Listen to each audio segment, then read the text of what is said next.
After World War II, a new eugenics was resurrected out of the bones and ashes of the old eugenics. The eugenics movement has been at the forefront to establish a new scientific racism that justifies oppression and exploitation and racism. De hecho, el racismo es inseparable de las raíces de la psiquiatría. The entire history of psychiatry, beginning with scientific conclusions that were made in the 1830s, was an effort to prove the intellectual inferiority of African Americans. Benjamin Rush is the father of modern psychiatry, and he is the one that gave us the term negritude. He said that all blacks have inherited this disease, and this particular disease, it caused them to be inferior. In addition to that, it was the reason why it was very important that blacks remain segregated and separate from whites so that whites did not inherit this disease. Afirmando que la negritud era una forma de lepra, Rush justificó la segregación como una necesidad médica, y eso se volvió un argumento para continuar la esclavitud. The fact that you have brutalized a whole group of people had nothing to do with that. It had everything to do with some genetic link, and that basically you were just a diseased person. So when a slave master wanted to get rid of a recalcitrant slave, they could just say, oh, well, they're suffering from this disease. Drapetomania, that is the name of the mental disorder that was contrived by Samuel Cartwright, who said that blacks have a mental disorder if they had a desire to run away from slavery. Running away became such a common problem that psychiatrists attempted to give that a disease. He says, but that's a cure for that. And the question was, well, what's the cure for that? Frequent whippings, frequent whippings. You'd be surprised how that disease clears up when the lash is put in place of their excuses. Después que se abolió la esclavitud, el racismo psiquiátrico no solo persistió, se intensificó. La revista americana de psiquiatría oficialmente declaró que como los negros eran descendientes de salvajes y caníbales, no estaban listos para una civilización superior, mientras su pseudociencia de la eugenesia aumentó sus actividades racistas. There is a clear and long and intimate connection between the eugenics movement and the Ku Klux Klan. Harry Laughlin, who was the Carnegie Institution's director of the Eugenics Record Office, had close relationship to the Ku Klux Klan through the publication of a book called White America, which was written by a major Klan leader. So Laughlin wrote a glowing review of the book in the Eugenics News, and at the same time you have the Ku Klux Klan using eugenics to justify their racist goals. Pero el racismo psiquiátrico no era exclusivo de Estados Unidos. Algunos de los peores abusos del siglo XX ocurrieron en Sudáfrica, donde el gobierno adoptó las mismas teorías y prácticas racistas utilizadas por Hitler. Esto no fue coincidencia. El primer ministro había estudiado eugenesia como estudiante de psicología en la naciente Alemania nazi de los años 20. Dr. Henrik Verwoerd is regarded as the architect of apartheid. He saw South Africa as a divided state with whites, blacks and brown people living in totally separate areas, with black people having no rights whatsoever. Con el apartheid implementado, los psiquiatras establecieron hospitales mentales por todo el país, que de hecho no eran más que campos de esclavos. These places operated under a private company by the name of Smith Mitchell and Company. They were saving money through the cheap accommodation for psychiatric patients while making massive fortune out of money that Parliament had appropriated for medication. So it was a corrupt system. Cuando finalmente se sacó a la luz esta operación, se descubrió que 67,000 presos habían perecido, mientras al mismo tiempo los psiquiatras habían cobrado $117 millones en fondos del gobierno sudafricano. La Organización Mundial de la Salud publicó un informe declarando que la psiquiatría cultivaba el racismo y que el apartheid tenía paralelos en la posesión y trata de esclavos.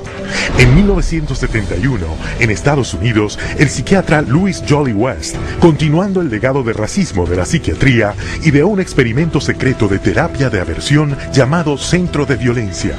Su plan, financiado por el gobierno, era implantar electrodos en el cerebro de hombres afroamericanos e hispanos para darles choques si mostraban cualquier comportamiento violento. Y si eso no funcionaba, castrarlos químicamente con drogas. Cuando la proposición racista de West enfrentó la indignación del público, el plan se archivó. Aunque las implacables teorías racistas de la psiquiatría fueron neutralizadas, no fueron detenidas. En 1994, el psicólogo Richard Herrnstein, coautor de La curva de Campana, afirmó probar que los negros eran genéticamente discapacitados y, por tanto, inferiores a los blancos. The bell curve really argues a very old eugenics idea. It argues that people are born with different kinds of intellectual abilities, that these are inborn pretty much at birth.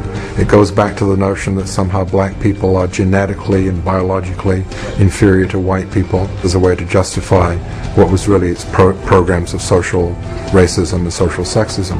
And you see that kind of thinking going on in public school testing and IQ testing and educational testing and tracking. And this new tool fit into that old mold. It was a new tool that could prove the intellectual inferiority of African Americans. Psychiatric profession has done great damage, certainly in the past, and far too many in the present too, to subvert democracy and perpetuate racial stereotypes, even more, deep racism in society. We have to battle against this continual misinformation, disinformation, pseudoscience. It can be repackaged in whatever form or format it is, but if it is based solely upon the color of one's skin and then is the merit of that human being, I just reject it.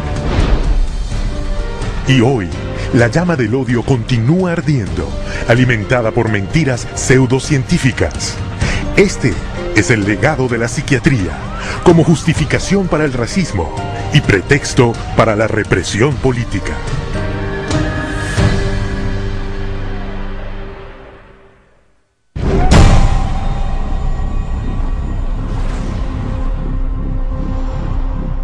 Быть верными коммунистическим идеалам, убежденно, с революционной настойчивостью, претворять в жизнь ленинский завет, учиться коммунизму, трудиться самоотверженно, по-коммунистически, всей жизнью своей, утверждать на земле дело Ленина, дело партии, ленемся!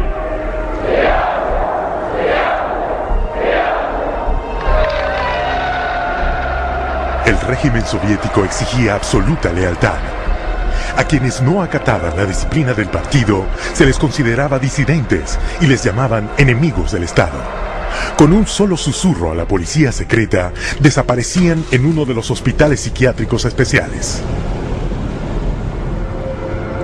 A pesar del riesgo, los llamados disidentes pusieron en acción sus ideas de libertad.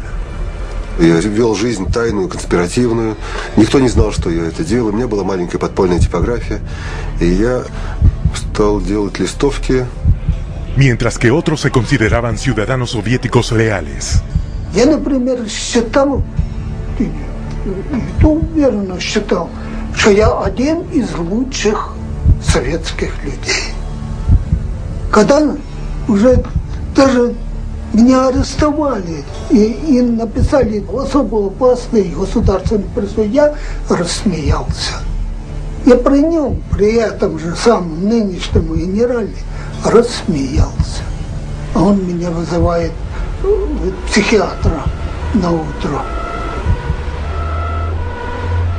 Según los psiquiatras soviéticos, todos sufrían de inflexibilidad de convicciones, síntoma de un nuevo trastorno, esquizofrenia inactiva. Вот когда добьешься, тогда я заеду. Так до конца пей. Детей, я не буду с ним. Ребята, ну заставьте его. Давай пей, брат.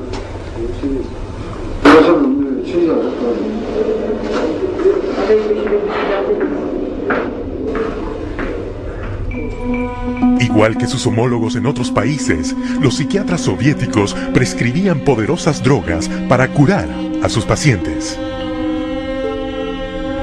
Но они никогда их с удовольствием не принимали. И находят пути их не принимать. Мы обязаны просмотреть прием лекарств, потому что больные лекарства дошли до больного. Вот они где-то, как говорится, в горле проглатывают, все, ротовая полость чистая. И потом такие делают какие-то движения, отрыгивают. Врач на обходе говорит: как себя чувствуете, Петр Петрович?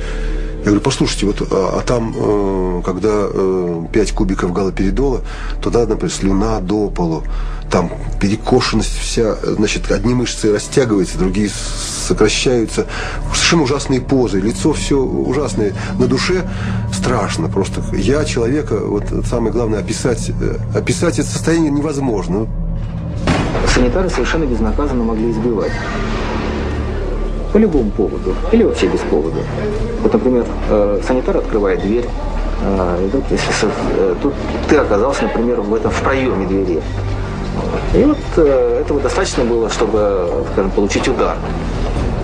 Если больной, скажем, оказывал сопротивление при избиении, то его могли привязать, и привязывали, и избивали, и продолжали избивать уже привязанного.